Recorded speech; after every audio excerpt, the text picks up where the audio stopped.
What's up, everybody? Welcome back to the Madden 07 Albuquerque Vipers franchise.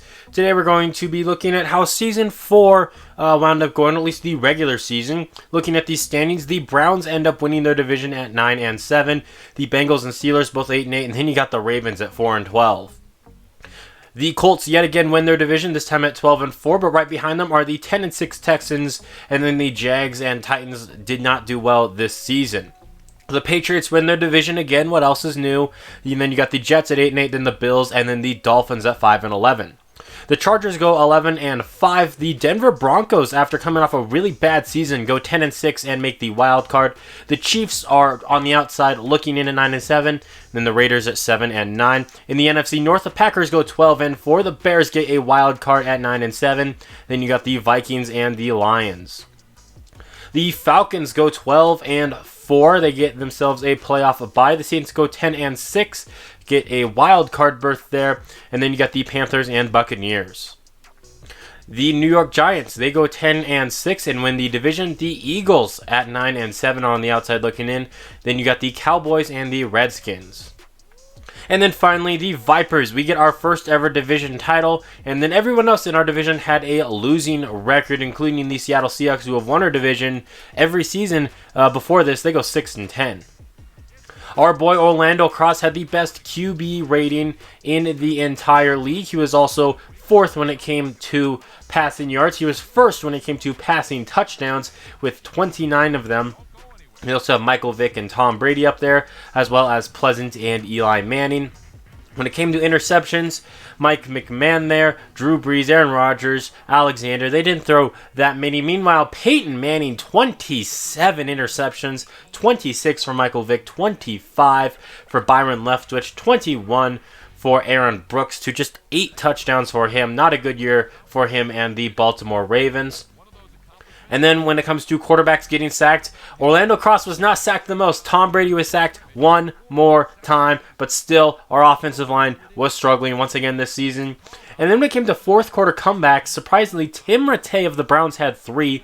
He was actually their starting quarterback for about half the season and played surprisingly well for Tim Rattay. LaDainian Tomlinson led the league in rushing yards, 1,900. He also had 16 rushing touchdowns to lead the league. Dominique Davis is also up there with 1,700 rushing yards and 15 touchdowns. Over 100 receptions for Lee Evans, Reggie Wayne, and Mark Bradley there. Looking at receiving yards, the big boss, Randy Moss, 1,400 receiving yards and 11 receiving touchdowns. Behind me, you got Lee Evans, Reggie Wayne, and Santana Moss. And then you had 3 receivers with 11 touchdown receptions. Hines Ward, you had Peter Warrick, and Randy Moss. And then tied in second place is our boy Chris Clark. Looking at the offensive line stats, wow, Tariq Glenn had a crap ton of pancakes.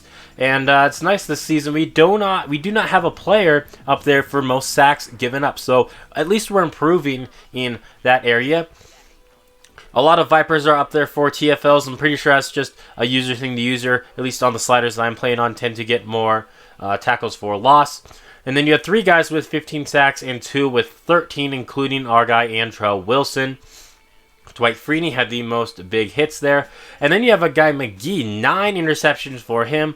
3 guys there with 7. And then Keith Bullock, he had 6. And then you had 2 players that had 2 defensive touchdowns.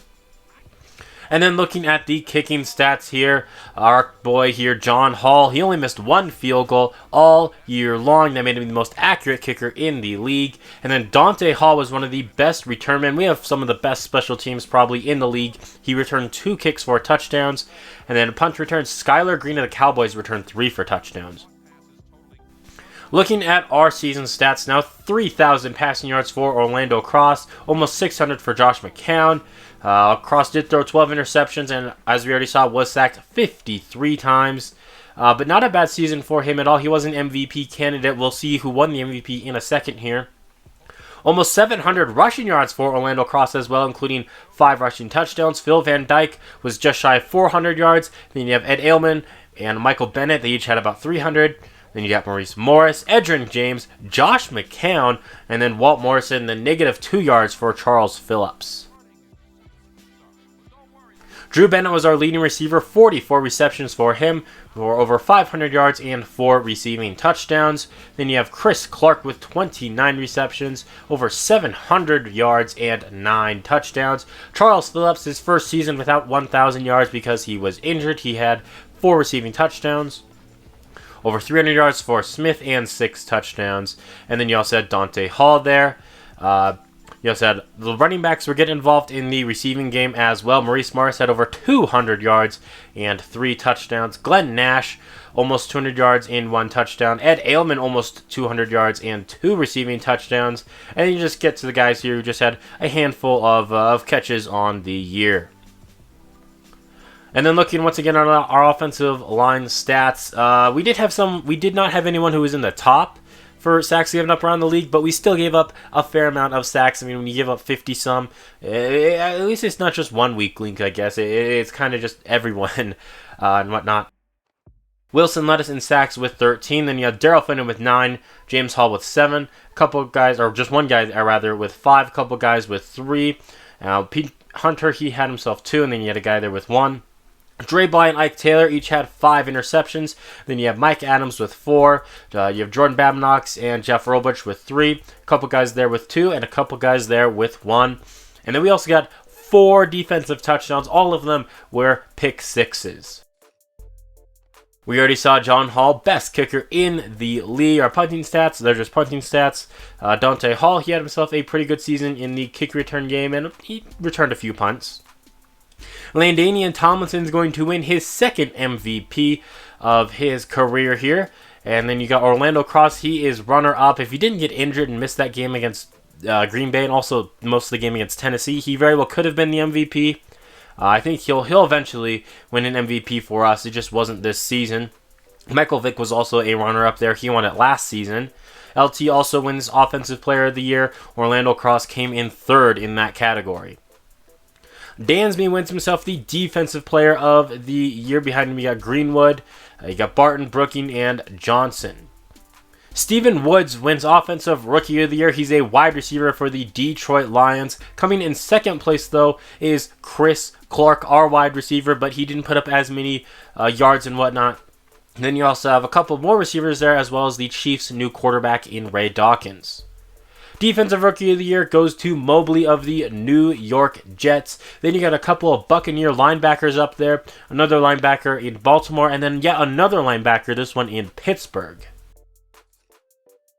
Orlando Cross did win the Best Quarterback Award. Then you got the Manning brothers, Aaron Rodgers and Tom Brady, rounding up the top 5. LT, of course, won himself the Best Running Back.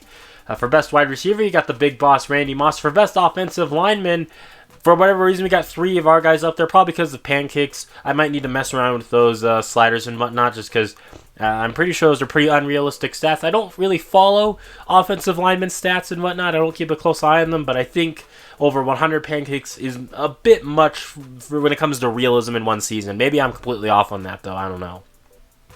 When it comes to Best DB, I think we were robbed here. We had a lot of good DBs on the team, especially with Bly and Taylor, but no respect for them there. John Hall did win Best Kicker, and then Mike Singletary wins Best Coach in his first year with the Packers. Brian Billett comes in 4th.